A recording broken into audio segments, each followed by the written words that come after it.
now, coming to you live from the tri-state area and San Francisco, California, it's the best part of Wednesday, Waffle Box, with your hosts, Mike Fish and Kush Hayes.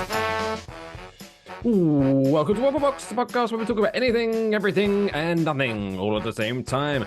Coming up on episode 84, we find out what happens when the turkeys have headed up to here with you damn Americans eating their comrades for Thanksgiving, and they strike back.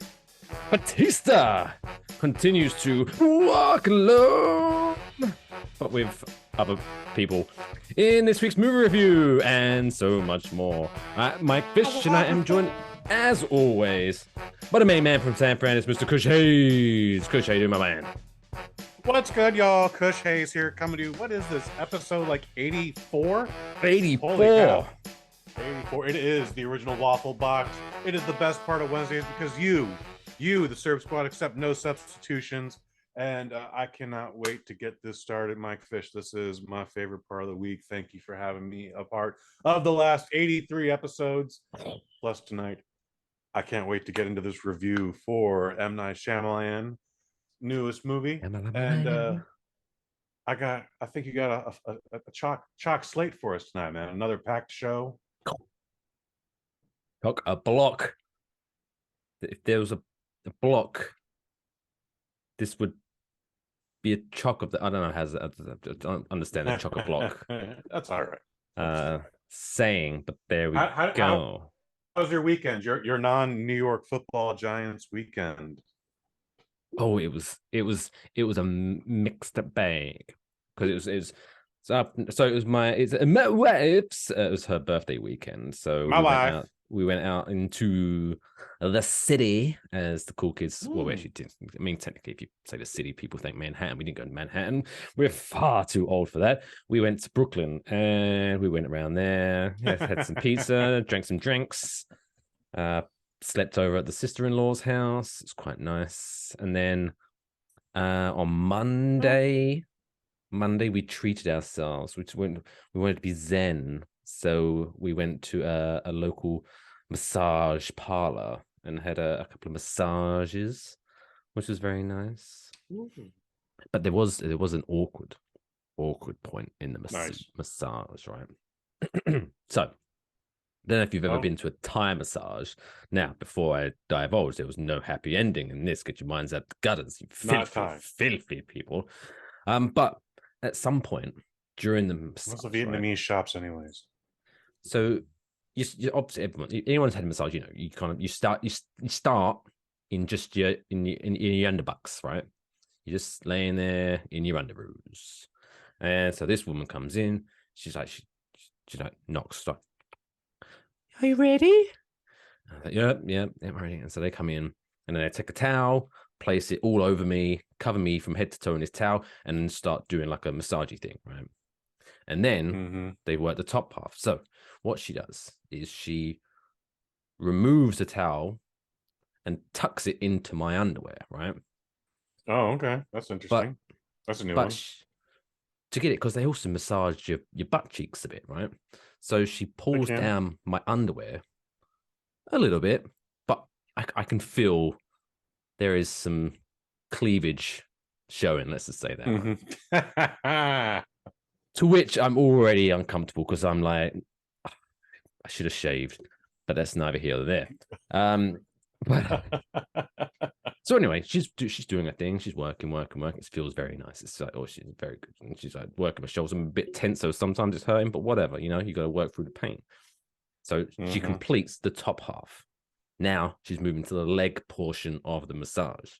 So she takes the towel, untucks it, puts it back over my shoulders, and whoop, open the leg situation, right? Now she needs to get to my legs, so obviously she's pulled down my underwear slightly. So now she needs to pull my underwear back up. Makes sense so far, right? But she pulls them up, like into almost like a wedgie situation, almost, right? Oh no! And so my meat and two veg are kind of all like now clumped up together and being pushed to one side. Okay. Being strangled, if you will. So there was, or at least benched. I'm laying there thinking, okay, I haven't got a 13-incher like that gentleman, but I do all right. Not all of us are as gifted. So can't all be gifted. I'm really concerned at this point that something's going to pop out while she's working. Because she's like working the leg and she's like really getting it up there. I'm like, oh my God. That earthworm is waking up too, buddy. Yeah. Oh, shit. And I'm like, and there was at one point, Groundhog's looking for a shadow. Yeah, he's like, what's going on up here? Is it playtime, Daddy? Like, no, not now. Stand down. But there was a one point where I'm like, I'm not 100% sure if he's still in or out. And it's all because I don't want to bring attention to this. Because obviously I'm not going to go, oh, excuse me, is my penis out? Because then if it is, it sounds like I'm drawing it, what I mean? I'm being sleazy and I'm like, hey, can you see? Like, so I don't want to do that. So I'm just going to ignore it. If she's ignoring it, I'm ignoring it, right? Right. And then I know where you're coming from. Eventually she leaves the room to get the hot stones. And I have to quickly like stick my hand down there. Check. No, we're covered. We're good. And I have to rearrange a little bit. So thankfully there was no awkwardness there. But I would have been mortified. I don't want to be, like boop. Hello. It's a very thin line between something that's very natural. Speak for yourself. A cause of, but and just being a sleazy jerk. And you're not trying to be a sleazy jerk, but you are enjoying the massage there. Yeah. I haven't been to the spa in quite some time, especially since the COVID thing kicked in. But when I did, I would tell all the masseuses, guys, girls, I didn't care who was in the room with me. I was like, hey, nothing's wrong with my legs. Everything's in my shoulders, my neck, and my lower back, but stay north of the equator. My legs are fine. And 99% of the time, they would all follow that. But yeah, one time the lady actually started massaging my thighs. And yeah, groundhog woke up. And guess what? She tapped that sucker. And I think she did it more than once on purpose. But you know what? No harm, no foul. Right. Gotta touch that tip to get the tip. That's the saying goes, I believe. No, I think she was just, I think it was completely innocent. But yeah, I feel your anxiety and how completely south that could go super quickly. Like no matter how innocent your intentions are, like what if she reads it the wrong way? And you're like, oh no, I'm branded for life and they'll never let me back here. Especially the walls are thin, and my wife's in the next room getting them. Is getting it. So if suddenly my masseuse is like, oh my God, put that away, it's not going to look good for me in any Z situation. No, there's no way. How do you talk yourself out of that one? Like, there's no way to prove your innocence.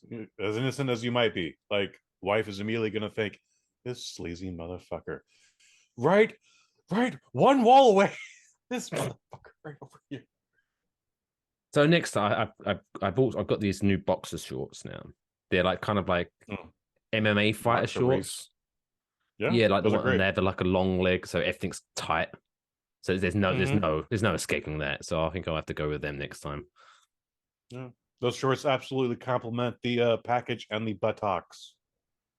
Oh yeah, I don't want to seeing it, but I mean, if she ends up going, talking to her masseuse friends, going, hey, guy I just had. Better to let her imagination smuggling a peach down than there to show her the full Monty, as a phrase your people coined. Anyway, that was my weekend. How was yours? My weekend was very chill. Well, so Friday and Saturday, I worked for ESPN at the Golden State game. Quite honestly, I forget who we were playing. I think we were playing the Mavericks. But yeah, wasn't a close game. Wasn't an exciting game. Curry got hurt, which is always unfortunate. But yeah, it was super easy series of days. One of those things where like we got everything done the day before. Why couldn't we just come in at like 2 today? Why did I have to come in at 8 and do nothing for 8 hours? Could have slept. It sounds like a cool thing, but guess what? I could have slept a little more, could have taken care of some errands around the house. Like there was a lot of nothing happening before our pregame hits. And then once we got to that, like shit moved real quickly, and that was great. And I had a great game too. So otherwise, new Netflix series that we are not reviewing, but still saw Contras de Cuarto, which is Spanish for Queens of the Ring, which apparently Netflix is for some reason calling Against the Ropes. Oh, is that the one with Rey Mysterio? Rey Mysterio is only in episode 10. Oh, okay. But he's in a poster. A couple girls are like, let's go see Rey Mysterio at the autograph signing. But he's literally only in episode 10. It's apparently based on this 2013 French film that WWE acquired the rights for. And then I'm 100% sure they just shoehorned in The Miz and CM Punk and Eve Torres. Like, I'm 1,000% sure those three people were not in the original cut. But like, well, now it's a WWE movie. So like, we'll just do these extra pickups and squeeze in 2 minutes of The Miz going, oh, she didn't lose out.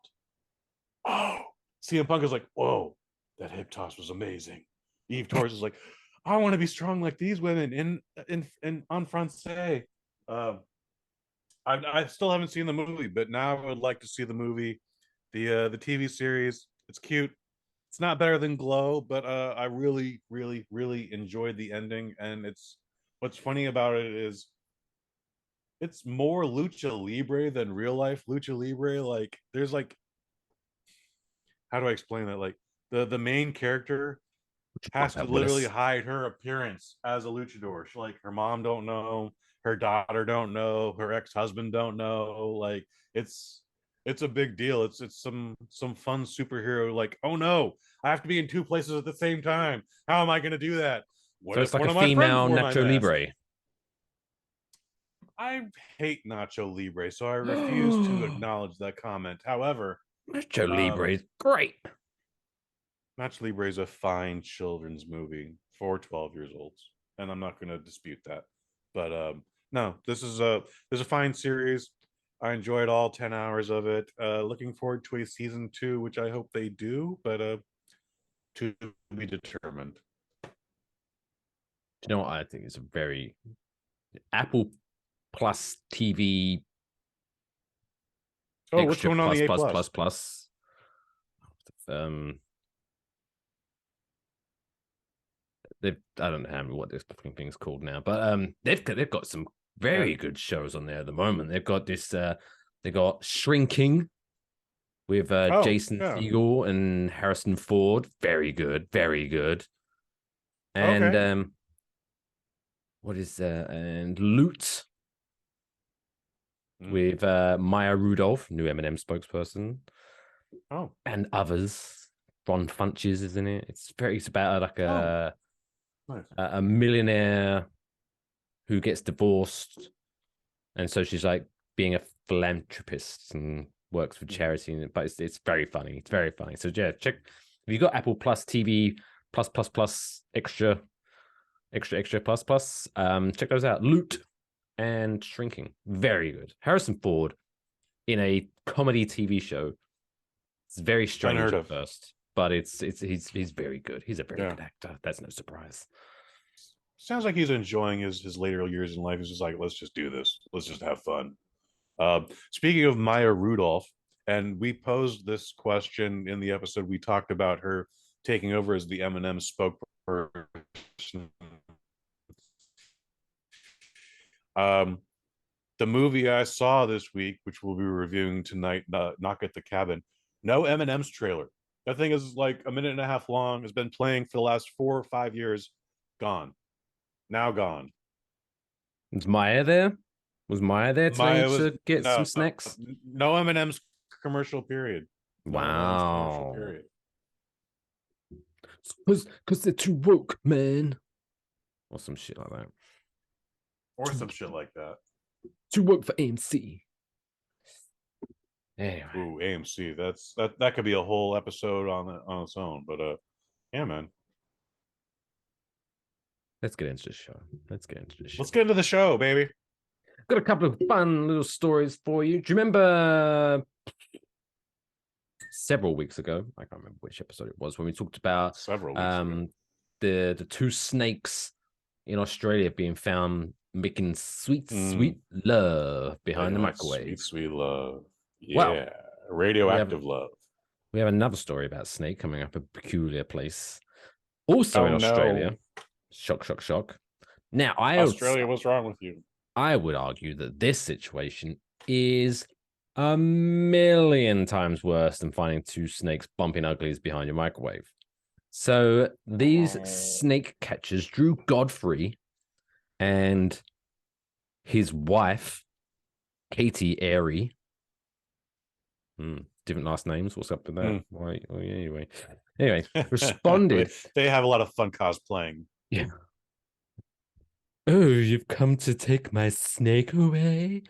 Oh. What? I mean, she just does a cheesy version of California girls, but Australian girls. And then she still has the whipped cream titties and all that. Oh no, the snake is spitting at me.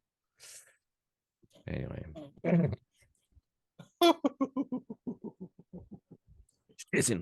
Anyway, Katie and Drew responded to a Harvey Bay home recently where the owners found a 4-foot snake in the toilet bowl. Yeah. Fuck that. Was someone on the toilet when that was so I honestly thought that's where we were going with this. Because that would be a nightmare. It didn't say in the story, I'll be honest. I'd like to think that someone maybe was about to perform an action, whether it be pee-pee or poo-poo, and they lifted up the lid and was like, hello. Occupado. Excuse you. Ran out of paper. Oh, but yeah. So they went to use the bathroom and found it when they lifted the toilet lid. There we go. I should have just read the rest of the fucking story.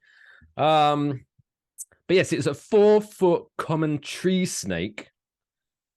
And Drew Godfrey, said the snake is not a dangerous species. Quote, they are very inquisitive and friendly towards people. I'm sorry, if you're friendly and inquisitive, be inquisitive, just sliver up to my front door, go, knock, knock, knock, knock. Hello, neighbor. Who are you? Tell me about yourself. What do you do for a living, sir? Don't jump in my toilet. Like, how inquisitive are you? Like, lift up. Have you done your taxes yet? Fuck's sake. Yes, this is why I think we're gonna add to top 3 nightmares. We've already just discussed it. My worst nightmare is snakes descending upon me while I'm masturbating from the ceiling. Second one is shitting myself. Is a snake descending from the ceiling, or are you masturbating from the ceiling? Ooh, like Spider-Man. I think that's a fantasy, is me masturbating on the ceiling. However, the fear is the spider is coming right down on that old mushroom head, and you're like, you can't move because you're trapped in the chair. Like, Anyway, it's actually happened twice. Anyways, next one. Wait, what? That nightmares happened twice, or that's actually happened to 2 people? Documented. That has happened to me twice. You're just doing your thing, just having a good Wednesday night jolly, and then you look up and, oh my God, there's a spider descending upon me. A spider? I thought you said a snake. No, we're not getting. I'm getting to the snake part, motherfucker. Oh, I'm getting to the snake part. Number 3. We're just gonna jump. You just a spider. You just you use the other hand. You're sitting on the toilet.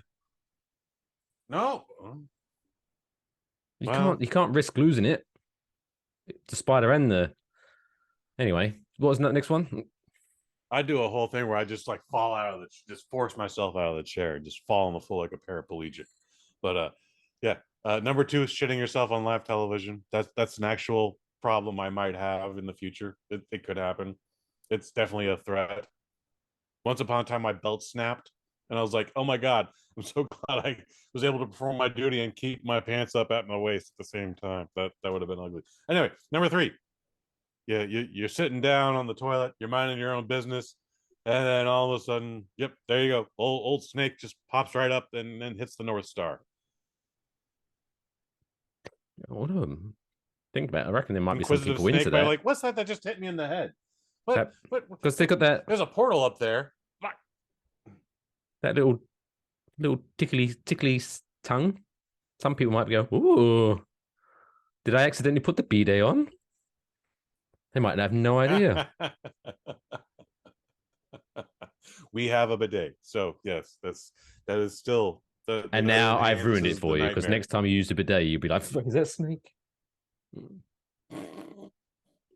tickling my starfish?" Hashtag chocolate starfish. Chocolate starfish tickler.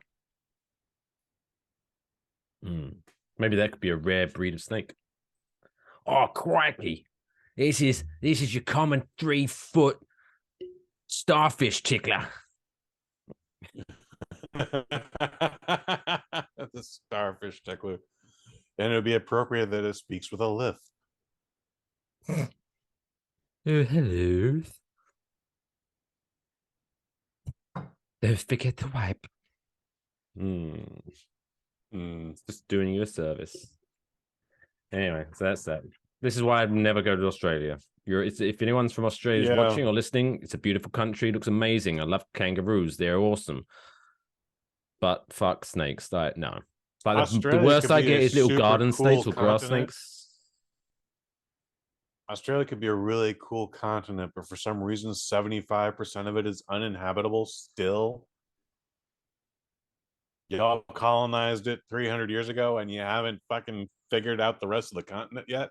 Holy shit. Rupert Murdoch, get on this, dude. Like, just form a perimeter and just fire, flamethrower everything and get closer. There you go. Now the British turn up and like, oh my God, this is so bloody hot. Look at these fucking snakes everywhere. Fuck this. Let's go home, Jeremy. Jeremy. Of course, there's Jeremy there. Fucking Jeremy gets everywhere. Fucking Jeremy. Anyway, speaking of wildlife, turkeys. Oh, gobble, gobble, y'all. Gobble, gobble. So this story starts in November. So surprisingly, this is where the turkeys have had enough of this shit. Thanksgiving shit, and they're fighting back. So residents of a Minnesota neighborhood said they are under constant attack from an increasingly, keyword, aggressive turkey that took up residence in the area. So he started off pretty annoying. You got a bully turkey? That's amazing. Rachel Gross said the turkey first showed up in at the mobile home park in Coon Rapids.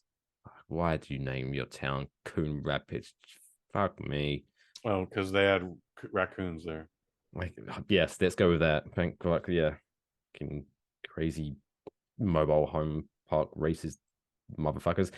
As part of a flock in November 2021. But the bird stayed behind when the rest of its cohorts moved on a few weeks later. They were murdered for their meat, probably. She said the turkey has since become increasingly aggressive, often attacking people and damaging cars and other properties. Quote, this turkey attacks me every single day. He follows me, goes up my stairs, tries to get into my house. And when I leave in my car, it follows the car. That's amazing. But no, it gets better. Neighbors said that children have to carry sticks when they walk to the school bus stop in the morning to keep the turkey from chasing after them. Now, what are you thinking? Why not? Look, just call someone to get rid of it, all right? That makes sense. Or kill it. It's a fucking turkey. Anyway, are they protected species? I don't I know. imagine there's some sort of ASPCA law involved here, some sort of protection act, or maybe just the neighbors are just like, we don't want to kill an animal. Like, it's sure it's attacking us, but that means it has a personality, so it must be intelligent. Silver lining. Residents said that they contacted the Department of Natural Resources, but were only offered advice about keeping the turkey from finding food. Scott Noland, a wildlife manager for the Department of Natural Resources, said officials are reluctant to relocate nuisance turkeys as, quote, they often go on to cause further problems elsewhere. So, like, that's your problem. Removing the bird is kind of the last resort, he told the Washington Post. We don't want to do it right away in situations like this. So there you go. So birds are mean. Imagine being birds are chased mean by a turkey every day. That's hilarious. I'm sorry. So me and my friends, when we were in high school, someone had to buy up. We got a case of beer and we went to Lake Street Park, which is in part of Golden Gate Park, technically, or just north. Actually, I'm sorry, it's just north of Golden Gate Park. However, it is inhabited by a couple of swans, and those bitches are mean as shit. You can just be minding your own business, and then a swan will just fucking attack you. Then you'd be like, I'm just trying to drink my fucking red oak here. Leave me alone. Yeah. Got any chips? Yeah, birds are mean. So none of this surprises me. And in fact, yeah, it's one of those things where, like, why don't you just kill it? Like, they clearly can't. It's some sort of law, some sort of animal cruelty law says you can't kill that specific turkey. If everyone's in agreement, there's going to be no witnesses. And obviously, apparently, the Department of Natural Resources don't give a shit. So, oh no, how did it die? Unfortunately, that neighborhood, Karen is in that neighborhood, and she will report them post haste. In fact, she's probably enabling the thing. It must have fell down the stairs and snapped its neck. Oh. Or put out some food poison. Come on, people. No, well, then he can't eat it. That would just be bad. Or maybe he's just, find out what he wants, try to communicate. Maybe he wants to come inside. Might be a nice pet. Show me love. It definitely won't be a nice pet. I'll tell you that much. However, yeah, it sounds like a bully. It sounds like it's got a lot of muscle on it. Sounds like it wouldn't taste good in November. It wouldn't be succulent and moist and juicy. It would just be stringy and tough and just dry. I don't know. I'd kill it. But that's just me. No, I get what you're saying. You're gonna have bad consequences for that. Turkeys don't fly, right? They're like chickens. Turkeys don't fly, right? Do turkeys fly? They don't fly like birds, like normal birds do, but they can catch some air. Not much. Could you not like pen it in or something? It'd be weird if they couldn't fly with those wings. It'd be like, why? Imagine us having hands and not being able to hold anything. Yeah, that's a comparison. Well, chickens don't fly. They just jump off high things and glide a little bit. It's pathetic. Yeah, all right, you've made your point there. Droppy McCanns. Anyway, so I feel bad for you, Minnesota Mobile Home Park from racial slur rapids. Get that shit changed. It's not a racial slur. I promise you. Anyway, let's move on. Let's talk about People doing things with their lives. It's time for this week's Dumb World Record of the Week. I don't know why I'm singing a jingle, because I'm about to play a jingle anyway. It's Dumb World Record of the Week. That was a lot. Thanks. That's good. Why? Why? Why would I? Why? Why? Why? Why? Why? Why? Why would you want to do that? That jingle's way better anyway. This week's Dumb World I think Record. I dabbed wrong. So this comes to us from Red Apple Elementary, where teachers and students spent hours not doing anything that's supposed to be on the curriculum. I might say, I'm calling it out right now. If I was a parent, I'd be like, you spent all day doing this. On Friday, setting up more than 7,000 cereal boxes in a line that stretched through multiple floors of the school, going both up and down stairs in an attempt to break the Guinness World Record for the most cereal boxes toppled in a domino fashion. Dumb. That is the appropriate use of dumb world record. We've had a lot of unique world records on this, but yeah, this one is exceptionally dumb. But what lesson? Because if I'm not being a Karen right now. You know, I'm not being, yo, why are you doing this? You should be teaching my kids things. But like, I could doing these kind of fun activities.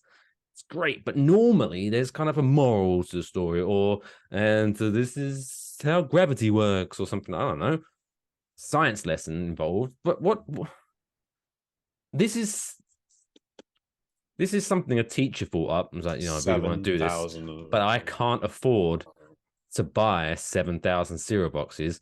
I know, ding, ding, ding. I'll get these stupid kids to bring them in from home, and we'll do it. Make. And by the way, those kids all bought those cereal boxes, all 7. Do we know how big the school is?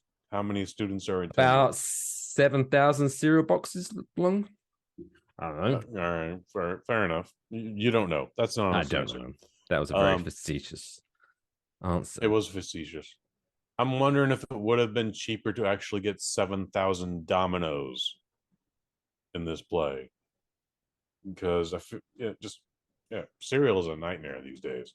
Also, like, how many boxes are we asking these kids to purchase? Because not every school has 7,000 students.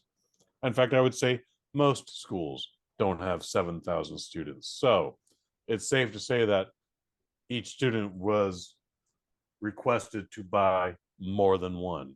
Oh, indeed. I'd say on average between 7 and 10 each. Oh, damn. Such a waste of food. This is why everyone hates America. Here is the silver lining in terms of not being wasteful. So the cereal boxes used in the attempt will be donated to local food pantries and other organizations. Cool. However, if you've got a cereal box at the top of the stairs and it gets knocked over in a domino fashion, that shit's falling down. So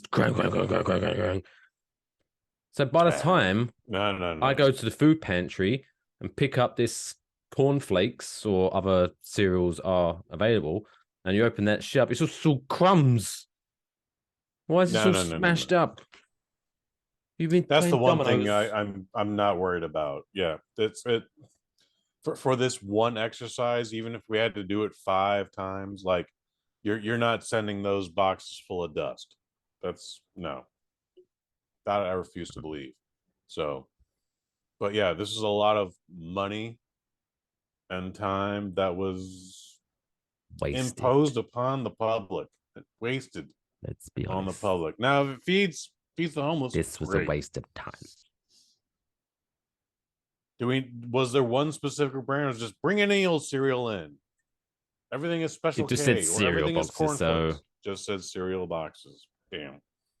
So hopefully, hopefully, if I'm a parent and my kid comes home and goes, Papa, could you buy 10 boxes of cereal for this world record attempt that we're trying?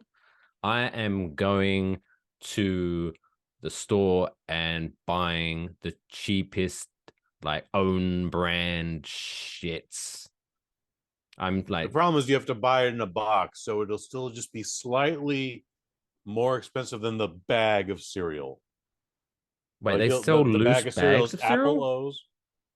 Yeah, if you want real generic cereal, if you want like Apple Jacks but can't afford Apple Jacks, they have Apple O's, and it's in a bag.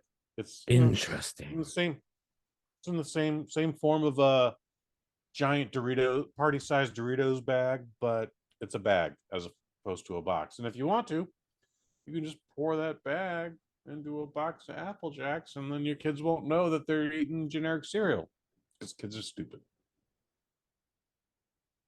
I might have to put up a poll. Am I the only one in this world that didn't know you could buy cereal in a bag? I mean, I know there's like a plastic bag in the box, but I didn't know you could just buy the bag. You can just buy the bag. I think, I'm guessing that's not a thing that happens in the UK. But guess what? Well, up in Canada, Jersey, their milk comes in bags. I think you're bags, not looking milk? for cereal. What do you look for cereal? What do you get for cereal? What do you buy cereal? Normally, are you Rice Krispies guys? Are you an Apple Jacks guy? I normally go for like Rice Krispies, Frosted Flakes, mini wheats. I like mini wheats. Okay. And I heat up my milk with my next time you're at the Safeway or whatever your main grocery store is, even your minor one, look for the bags. There are bags there. I promise you. To be continued. I will find to this be out. Continued. I look forward to this. Okay. Well, there you go. Maybe I'm good people. It's going to be like, you idiot. Of course you can buy. And Canada sells milk in bags. It's weird. That's just how you're weird, Canada. How does that work? It's just going to be all so you buy the bag, and then you get a plastic pitcher, and you put the bag in the pitcher, and then just pour the milk like you would. Sounds like so much extra work. It's a little bit extra work, yeah. And people like now, because plastic bags are naughty now. So yeah, plastic bags have been naughty. Is it going to come in like a paper bag, and you have to get home really quickly before it goes soggy? Of course not. And then you get home and it's like the bottom rips and then all your milk's on the floor. It's a fuck. But at least the environment's saved. Anyway. Still to come on this crazy, wacky episode 84. 84! We talk Knock at the Cabin, the new movie by M. Night Shyamalan. We have Miller's Show quiz coming up after the break and feel good segment of the week. Whilst Kush Hayes sneezes away, but at least he muted his mic like a gentleman. Bless his cotton socks. But we'll be right back after this short break. Stick around. Comes a time in every guy's life when, well, things begin to change. You know what I'm talking about, fellas? Suddenly, wheels means cars instead of skateboards. Look, let's broaden your horizons. It's time to move on. Instead of always reaching for that same old bag of potato chips, why not tear into a bag of nacho cheese, Doritos, tortilla chips? Bigger taste, bigger crunch. Here's a snack chip that bites back. Come on. Nacho cheese, Doritos. You're a man now. You can handle it. Come on. Crunch all you want. We'll make more.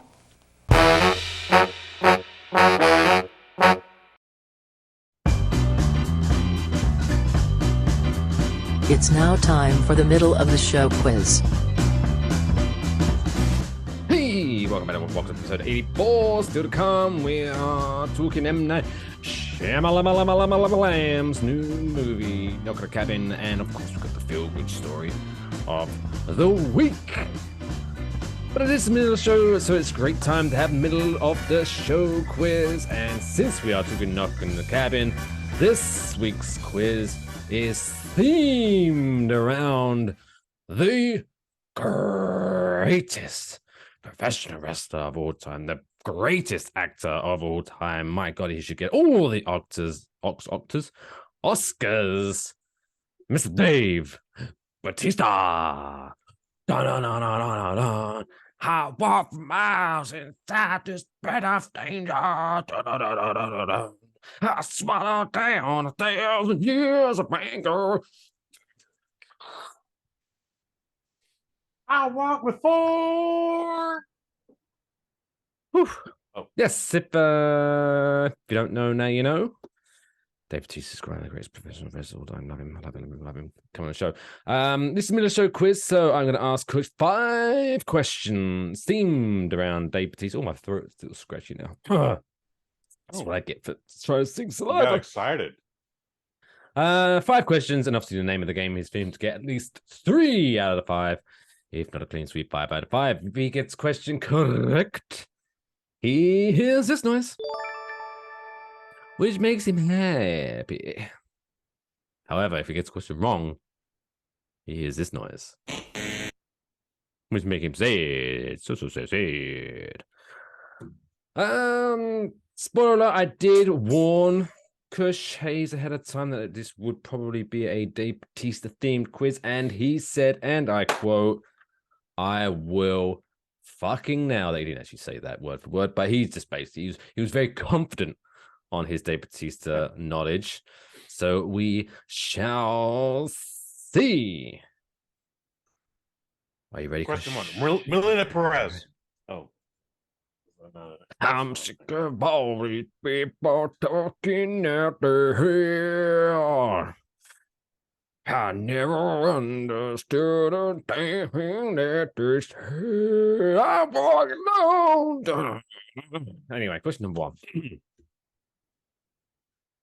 Which city was Dave Batista born? Start off nice and easy. Jeez. See, Dave is one of those military brats. He's been around, so I want to. He's also from the Bay Area. His mom lives in San Francisco, but I'm just gonna say Washington D.C. because I think that's the answer. Nicely done. You went around the houses there. And our nation's capital, Washington, D.C. That's correct. Question number 2.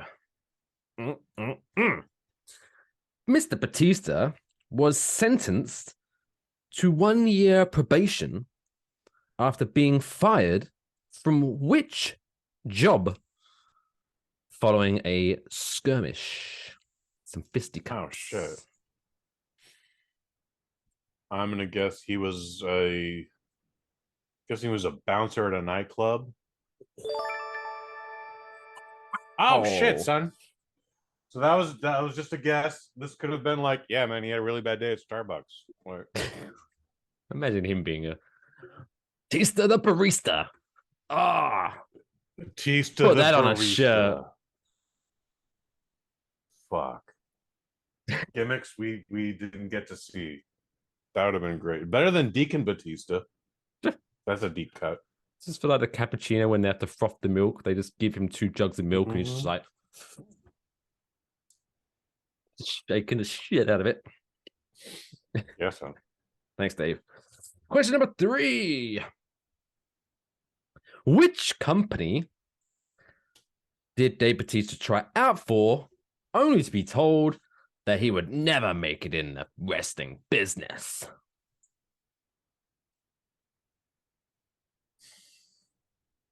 It's clearly not WWF/WWE, so I'm gonna guess WCW. Okay, wow. Yeah, he tried out the power plant in 1999. Wow. Okay. And apparently they won't. Because his debut and the sale of WCW are just that close to each other. That was the answer I went to. How am I doing so far? Like I'm like 3 for 3, You're right? 3 4 3. for 4. Well, he actually made 3 for 3 his debut at late. OVW. No, it was in WXW. Oh, Is it AFA? In late 99, and then he went to OVW. okay. Speaking of OVW, Batista, under the ring name Leviathan. Lathiathan, was once Leviathan. OVW champion. Word. Who did he lose that championship to? Ooh, is it Prototype, aka John Cena? Oh, damn. Wow! Wow!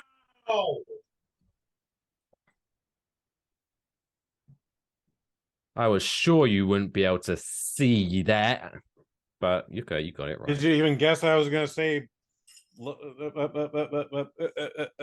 fucking Prototype? By the way, Pro Wrestling Hall of Fame, Prototype. suckers. All right, can you go for the clean sweep? Can you get 5 out of 5? Here we do. 5 out of 5. Question number 5. Batista made his acting / movie debut as a wrestler, funny enough, in which 2006 Danny DeVito film? Danny DeVito film. Ooh. Ooh. I think Triple H was also a cameo in this as well. Danny DeVito film. Oh shit. Ooh. Did I get you? I honestly thought his movie debut was that Rob Van Dam vehicle that went nowhere. Yeah, I don't know. I'm sorry, I don't know. Relative Strangers. Oh, I don't even know what that is. Me either. Thanks, Wikipedia. Bonus point. Okay. Do you want to go for a bonus point? Please. What TV series, which I'm assuming he made his acting debut, but obviously the way, or maybe, I don't know, but it may have been filmed before or after, so that's why I couldn't be sure about which was his acting debut, but it's TV series. Did he play one episode as the villain in the episode? That's all I'm going to give you. It's a TV show, and he was the villain for that episode. In 2006, it aired around like October, November-ish.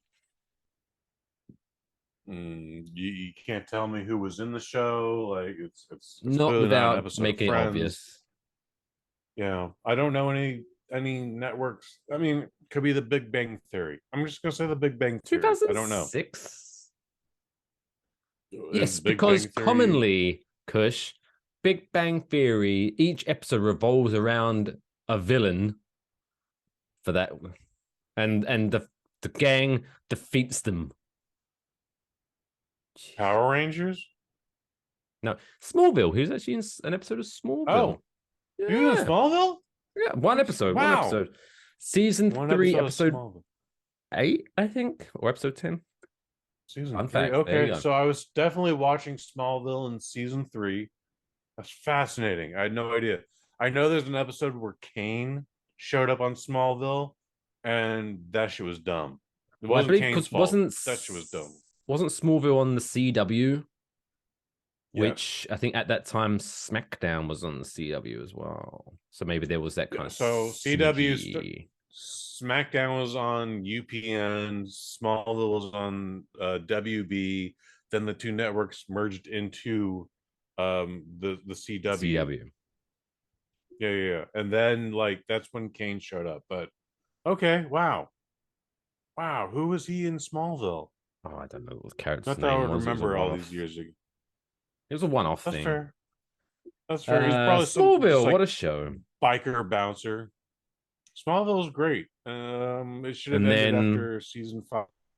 And then she left to create some sex trafficking cult and ruined everything. That's well, Allison Mack.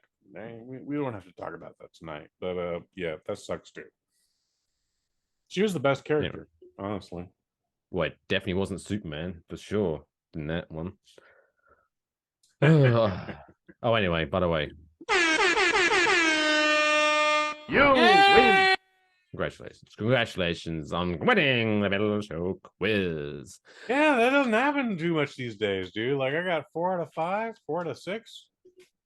Well, somehow you got 4 out of 5 last week, but I've tricked you on that last question. Oh, good for me. Do you remember it was Texas, Alabama? That was funny. I do. That made me chuckle. Just... I still chuckle about this today. This day. Nope. But anyway, a whole 8 days later. You got your notepad ready there, Kush, to take notes? It's now time. I have my notepad ready. To rid this planet of one human being. It's now time for the trapdoor segment. Just one for now.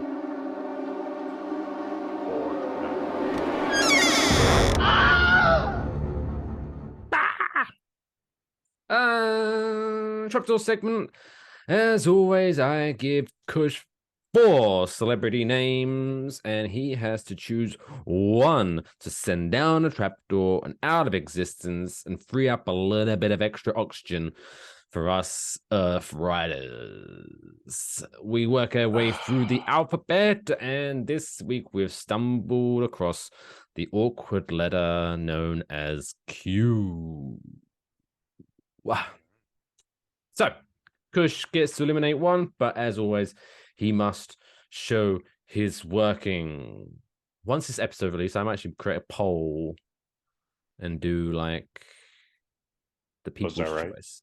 The people's choice. Yeah, I like that. Yeah, let's get the audience involved in I don't know. Should I do like this week's one and then, or should I release next week's names ahead of time?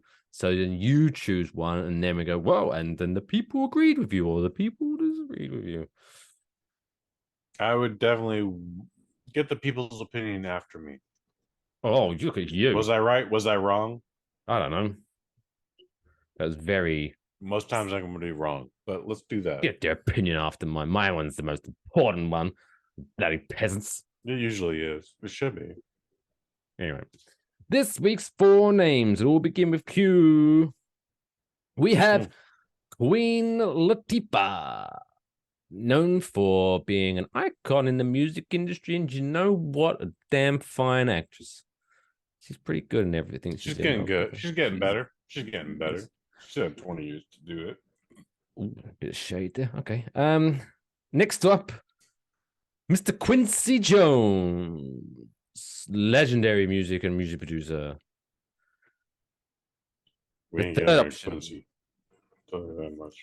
Quentin Tarantino, famous for making movies that make you go, "The fuck." I guess that's my answer too. And number 4, Questlove, famous for playing drums on talk shows and part of the Roots and just being a goddamn cool motherfucker. So, Queen Latifah. He's a pretty cool dude. Quincy Jones, Quentin Tarantino, or Questlove. When I was looking through, I go to a website that shows it's a bunch of celebrities and you have to select the letter. Funnily enough, this week I had to wade through a bunch of queens. Oh, throughout history. I was like, well, I'm not gonna. That'd be a bit like what queens did you have to go through? Queen, I don't know, Queen Tabitha of Spain, Queen. Oh wow, something of Switzerland. Oh, okay, wow, literal queens. Oh, shit's going down. I can hear the woo-woos. Literal monarchs. PD. It's very rare we get. Yeah, we can't hear nothing over here. But you got a good microphone filter, so good for you. Thanks. So anyway, yeah, this is kind of a hard one, dude. But that's what I can tell you who's not. Bam, that just happened, y'all, in real time. The cues. Yeah, Quincy Jones is absolutely not getting dismissed. Is not going down the trapdoor shaft. Okay, Quincy Jones is an icon. he doesn't get enough respect that he deserves. Okay, the majority of music that you love, the classic stuff, the folks your dad and your grandpa listened to and conceived all those children with, is because of Quincy Jones. Quincy Jones, you are staying, sir. You're not going nowhere. All right. Queen Latifah, you're not going anywhere else, man. I Mike took my comment as shade towards, like, yeah, she's only been doing this for like 20 years now. Yeah, she's becoming a great actress. Some folks take longer than others. Some folks get opportunities quicker than others. Queen Latifah's, I think, finally in her wheelhouse. I have not seen The Equalizer. I kind of think that's a shitty role to play, but most of everything else I've seen her in, I fucking love her. Like, yeah, Queen Latifah, she ain't going nowhere. Like, I'll tell you what. I'll tell you this for nothing. Queen Latifah. She's on the MILF scale. Let's just say that. She's up there. She's a MILF now. She's definitely been a cougar. But she's getting ready to hit north of 50, bro. She's not ugly at all. Not at all. Very pretty lady. Mm-hmm. If I had to have Queen Latifah on my arm at some public event, I would not be shy about that shit, son. I'd be like, yeah, goddamn right, Queen Latifah's on my arm right here. Check that shit out. You don't have Queen Latifah here. Y'all wish you did, but you don't. Stupid. Anyway, we get into the last two here. This is complicated, man. Like, why you gotta make things so complicated? I know, right? One dude, I don't like all of his movies, but I appreciate him as a personality, and I'm kind of fascinated by him overall. Like, I'll still check anything he has out. The other one is an exceptional drummer. Has even won the Academy Award last year, which got overshadowed, unfortunately, by the Will Smith slap, the Will Smith assault upon the great comedian Chris Rock, and that is Questlove. And this is not an easy decision. Please, folks, understand where I'm coming from here. Questlove, unfortunately, you're going down the trapdoor because Tarantino, I want to see more from him. I want to hear what else he says. Oh, Questlove. I'm sorry. I know. That was just that was hard for him. For he me. said that. I said that. I 1,000% said that. I even circled it on my pad, so I won't deny it. Let's be friends, Quest. Dude, Mike Fish would be a great friend to you, Questlove. Yeah. I reckon he knows Queen Latifah as well. And maybe he could introduce me. Ooh. 2 birds, 1 stone. Damn you. Well done, sir. Well done. If that happens, well done. If it happens, yeah. Let's put that on the maybe pile. One day, maybe. Someday. One day, someday. Anyway. Sorry there, Questlove. I loved you, but you're down the trapdoor. Now, let's talk about a movie that features the elimination of people. Yeah, segue? Sure. Trapdoor the movie. Trapdoor the movie. Directed by M. Night Shyamalan. M. Night Shyamalan. Wham. Shing-a-ling, la la la la la la. It's time for this week's Kush's movie review.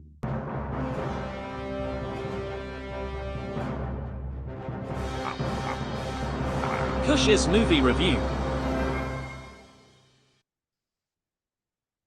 Knock at the Cabin, starring. Oh, yeah. Knock, knock. Dave Batista, the barista with your coffee. Dave's not here, man. No, I'm Dave Batista. Dave's not here, man. No, I'm Dave Batista. This goes on for another 18 minutes. That's a Cheech and Chong joke, everybody. We're talking about Knock at the Cabin. It's rated R. It is a glorious 99 minutes, sir. Ooh. It stars the aforementioned Dave Batista, Rupert Gint from the Harry Potter franchise, and introducing young Miss Christine Cooey, who plays Little Girl. This is written brilliant casting and directed by Minaj Nelly Yafu Shyamalan, otherwise aka M. Night Shyamalan. And you know what, dude?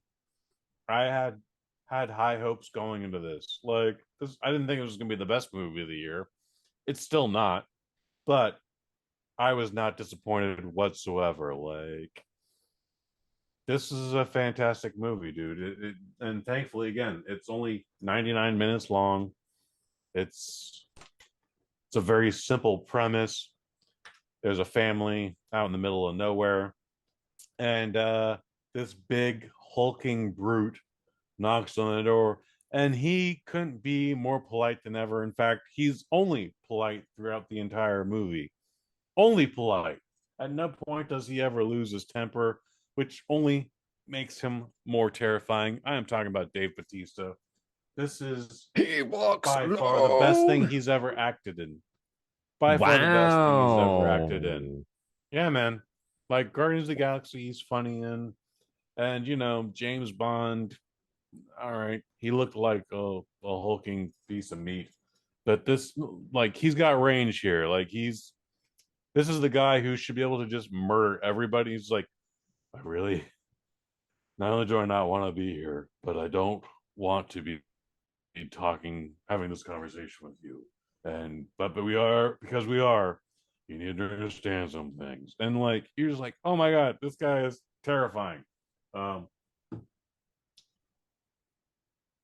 Family goes out into the woods. They're on a weekend getaway, whatever. Obviously, we just said it was a vacation. And then all of a sudden, Dave Batista just walks out of the middle of nowhere and starts interacting with Little Girl. And Little Girl, her spidey sense is tingling. Everything her parents that was a horrible sentence, Kush. Well, you're not. He starts interacting with a little girl. Senses are tingling. Dude, please. The entire 5 minutes of their dialogue, like you're uncomfortable here. Like if you've seen the trailer, obviously you know what's happening here. But like he asks uncomfortable, "Are you alone? Are your parents nearby? Oh, we should be friends. We could be the best of friends." Like he starts having that uncomfortable dialogue. Would you like to get into my van? Some candy at one point. No van. There's no van at any point in this movie. Right, so thankfully. Something. Okay. But like your fears and suspicions are legitimate.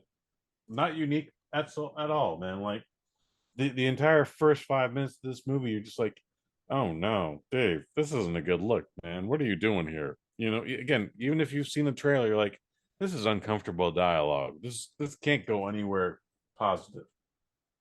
Anyways, at some point it is revealed that the end of the world is nigh.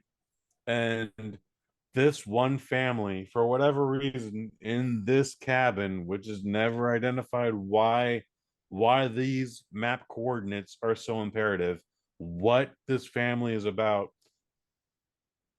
Let me step back. At some point, it's like, yo, you were the most pure people, the three of you, and that's why we had to make you go through this hard decision. So here's the conundrum. The end of the world is upon us, and one of you three has to kill the one person. Otherwise, the three of you will be forced to wander the earth after everything has been extinct. Everything will be wiped out. You three will be the only that survive, assuming you don't go by our rules here. So there's opportunity for a debate here.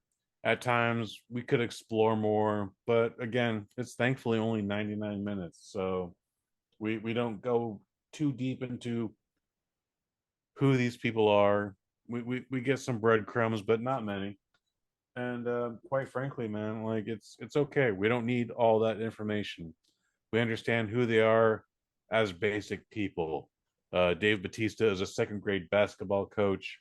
There's a woman who was a nurse. There's another woman who was she just worked at a diner and she has a child, but she kept getting these visions. And then there's just another guy who's he doesn't really want you to know much about him. That's Rupert Gint, aka Harry Potter's the redhead Ginger boy. friend. I'm not from Ginger friend. Thank you. I should know that guy, but I don't. Anyways, um, yeah. If you don't make your decision, you've only got 4 opportunities here, and if you don't, bad things are going to happen with each time you say no. And we're going to watch it on TV here, and you're going to see it, and it should weigh on you. So, no spoilers here. This is the calmer Dave Batista gets, the scarier he is. And at no point is he the threat in this. He's lumbering mass of Hulk. He kills people, but he is at all times just like, yo, I don't want to be here. And everything I'm telling you here is legit. And this is my backstory. And M. Night Shyamalan, simpler is better. And anytime you've tried to do things more complicated, they've only been worse. So keep doing good things, keep doing simpler things. There are questions, obviously we have, but some movies just need those questions. Otherwise, I'm giving this a low 4 out of 5. It probably should be a high 3 out of 5, but I really enjoyed this. I was on the edge of my seat most of the time. I would recommend everybody check this out. Again, this is simpler Shyamalan. Yeah, it's fine. If there's a twist, guess what, y'all? Y'all saw it in the trailer. They're talking about the apocalypse, and there's 4 of them. They're the 4 horsemen of death. Whoa! What? So if you're did they do surprised that? by that, Did they do the then fingers and go woo? We have they did not, but they should have. They should have. They absolutely should have. So if y'all are surprised by that, then maybe you're the problem. But yeah, this was a fine movie. I look forward to seeing this a couple more times. But yeah, 4 out of 5. Knock at the cabin. But I think the one takeaway we can get from this is Batista is a beast. He is an amazing actor and needs to be on more He's things. just so an indomitable force. Give this man awards. It's I don't know if he's even there yet, but this is definitely the best role he's had yet. Okay. He can do comedy. I haven't seen this, but he was pretty damn good in Glass Onion. He was good in Glass Onion, yeah. Again, he was still playing a comedy role in that. But this one, yeah, he's very serious. He's like, yo, I'm trying to I wish I wasn't here, but I'm telling you, this is a thing that is happening. The end of the world is upon us right now. And you guys need to listen to me. And because you aren't, bad things are gonna happen. Like, let me guess, it takes them the whole movie to decide like how this is gonna play out. Like if these people and they could say, oh, we're gonna watch the TV and bad stuff started happening on the TV, I would have killed that little girl so quick. No offense. A little girl. Oh no. You're a monster. She hasn't got much to lose. No. You know, she's not like she's Yeah. We can adopt again. No, I mean again, if you going by your rules, so if Dave Batista just walked up and gave his monologue like, hey, 4 of us are here to prevent the end of the world. By the way, we have to kill each other. If you say no, please say yes. Please be a part of this plan. And just Dad A stabbed Dad B super quickly. Like, it would be an entertaining movie. Give me the gun. Give me the gun. We got you. Don't worry. He's been eating chips in the bed, leaving crumbs everywhere, pissing me off. And then credits roll. That would be the quickest movie. And it would probably earn a whole 8 out of 4 stars. Or 8 out of 5. Yeah. And the rest of the movie is just like a random cartoon. No, I would like that too. Anyway. Low 4 out of 5. It's still in the movie theaters, right? People can still check it out if they wish. Just came out this weekend. It's I feel like it's gonna do good. It knocked Avatar 2 out of the #1 spot. Good. Fucking Avatar after 2. 8 weeks. Damn pornographic Smurf movie. Had enough of that shit. Oh, put your tail. Let's dock our tails and fuck weirdly. Anyway, I guess. Anyway. Oh, we've talked about the apocalypse. Oh my god, that's we need to warm things back up again with a feel good story, and we end the show as always with this week's feel good story of the week.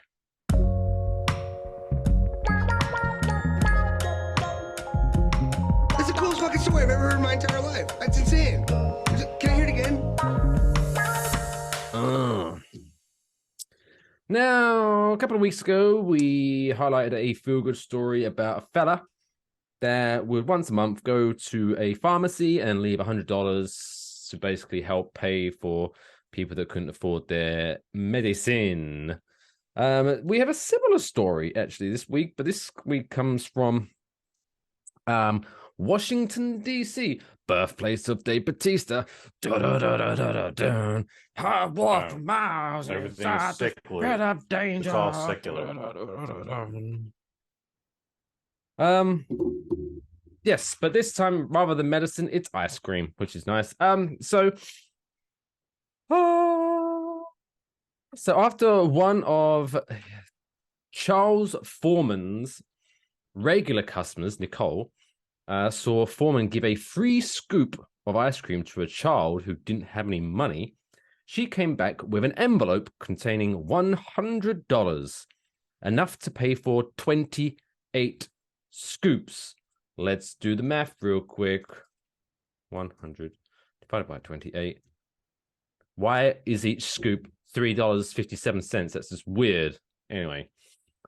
28 scoops. Anyway, Mr. Charles is so great, she said, and the ice cream is excellent too, Nicole told the Washington Post. Foreman was stunned by her gift, but this was just the start. Other customers heard about what happened and made their own donations to the ice cream fund. Foreman can tell when someone is going through a hard time and needs a boost and doesn't hesitate to offer them a free scoop. That's just being part of the community, he said. We're supposed to do all we can to help each other. Oh, so there you go. Charles Foreman and his ice cream shop Everyday Sunday in Washington, D.C. gives you... So basically, if you want to go to Everyday Sunday in Washington, D.C., just wear some of your older clothes, look a little bit disheveled. Get some free ice cream out of this. I don't know. Even though I am making fun of this, and this is a very nice story. The line, like Harry, this is obviously not a quote. This is what the person wrote in the article.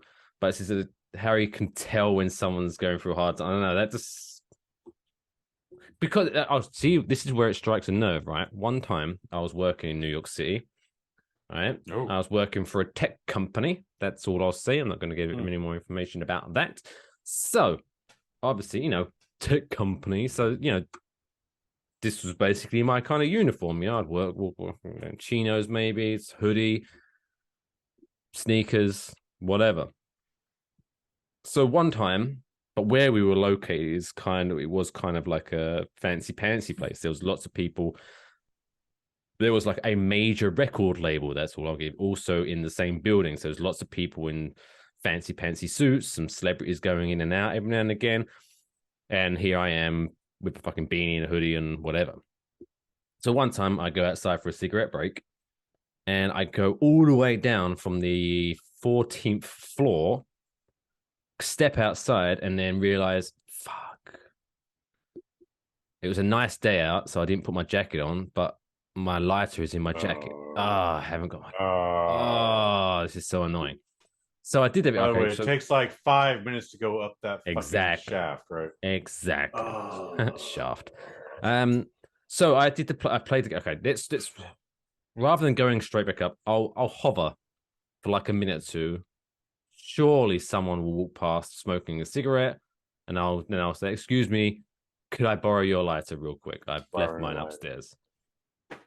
Finally, I see a gentleman walking, smoking a cigarette, and I just step out and say, "Oh, excuse me." And he immediately just goes, "I haven't got any change." Oh, fuck you. So fuck you. I'm not homeless. No offense to the homeless community, but still, like, fuck you, I'm not homeless. That's floated lighter. No, it's definitely disrespect to you. However, it is a knee-jerk reaction to what he deals with every day on those streets. On those gritty streets. Those gritty streets in New York City. Eventually, I did make him feel bad, and he did give me his lighter to use. But I was like, fuck you. That was nice. Like, you. The minimalist he could have done is hand you his lit cigarette so you could light your unlit cigarette with it, which I've done a million times. And guess what? It works every time, folks. Oh, it does work, but that's I only trust friends to do that. I don't want strangers touching my cigarette. I mean, a Marlboro. I don't know where their hands have been. Imagine the fire will cure all of that. No, but to do it, you have to put your hands very close to the filter of my cigarette. Not necessarily. Yeah, depends how much cigarette I've anyway. But you never know. Some guy might have just been, fist deep in someone's asshole and go, I'm tired. I'm gonna go for a cigarette. Oh, excuse me, can I? And I don't want that. Yeah. Again, the heat from that cigarette will cure all that. That's no, it won't. I swear I've been more. I swear I've been more sicker since I quit smoking than I have been while I was a smoker. Heat will not. Anyway. But anyway, the reason I tell that story, this is why I think it could become a dangerous thing. So, Charles Foreman, you need to worry because if someone steps in to your ice cream shop and you just immediately go, "Oh, don't worry, I've got this. It's gonna be okay." Like, what the fuck? I can afford ice cream. I mean, I'm offended, but I'll take the ice cream. I'll take you said it, no Baxes, but just know that I'm. Just know that I'm offended. Fuck you. Yeah. Where's the sprinkle? Once upon a time, a friend asked me, like, do you like ice cream? And I was like, who doesn't like ice cream, man? Like, even lactose intolerant people, like, man, I wish I could have some ice cream right now. But I like ice cream. Let me ask you, Mike Fish, do you prefer ice cream on a cone or in a cup or a bowl or whatever? Do you know what? I'm not going to argue either way. I'm not going to turn down. But if I had the choice, I'm going to go with your favorite is scoop. I'm going with the cone. Okay. Only it's traditional, right? Only though, if it's soft serve ice cream. Ew. Okay. Because that's the beauty. Because it's soft serve, so it's it's malleable. Yeah. And so that's the treat. So you stand there, eat it right. Lick the ice cream. I'm licking the ice cream, and then once you get down to it, start eating the cone. The ice cream has kind of worked its way into the cone, so it's like it's like an ice cream sandwich suddenly. Whereas if it's like hard ice cream, I'm very impatient, so I end up like lick. I'll bite. And then by the time I get to the cone, there's very little ice cream in it, and it's like, and then it's a very dry treat. So depends. Okay. What a way to end the show. Are you cone or cup? Let us know. Cone Enjoy or cup? wafflebox at gmail.com. That's this week's poll. That's this week's poll. Cone or cup? Also, did you know you could get cereal in a bag? Shh, I didn't. There you go. What else? What have we got? What have we got coming up this week for the Syrup Squad? One thing I do have to say that apologies. I had lots of things coming up, and I didn't get a chance to edit and release our Royal Rumble fan/laps fan review, so that'll be coming out at extrawaffle.com in the next coming days. Do apologize about that. Kush, what about the Bosnet family? What have they got? What are they rummaging up, those crazy, wacky bastards? We got big game 57 coming up this weekend, Mike Fish. And you yourself are going to be a part of that episode, and we're going to talk about who's going to win the big game. Is it going to be the Chiefs of Kansas City? Or is it going to be the Eagles of Philadelphia? Nope. I don't know. Spoiler alert. We're going to find out in a minute. Fuck the Eagles. But yes, check that out. Go to Microdose. Search Microdose on all your favorite platforms, or just go to bosnet.family. That comes out Friday, so you can listen to that. You can listen to me trash the Eagles in time for the Super Bowl. Fun, or the big game, whatever you want to call it. The big game. Yes. Cheers for listening or watching. Cheers for divulging. Cheers for consuming this podcast. 84 episodes deep. We'll be back with episode 85 next week. Make sure you get to enjoy Wafflebox for all the links. If you are listening, you can watch us on YouTube. If you are watching us on YouTube and you're going for a run, maybe just know you can listen to the audio version on Spotify, Apple Podcasts, Stitcher, Odyssey, Audible, or whatever. Anyway. I am at Only Mike Fish on Twitter. He is at Kush_Hayes. And until next week, take care of yourselves and each other. That's all, folks.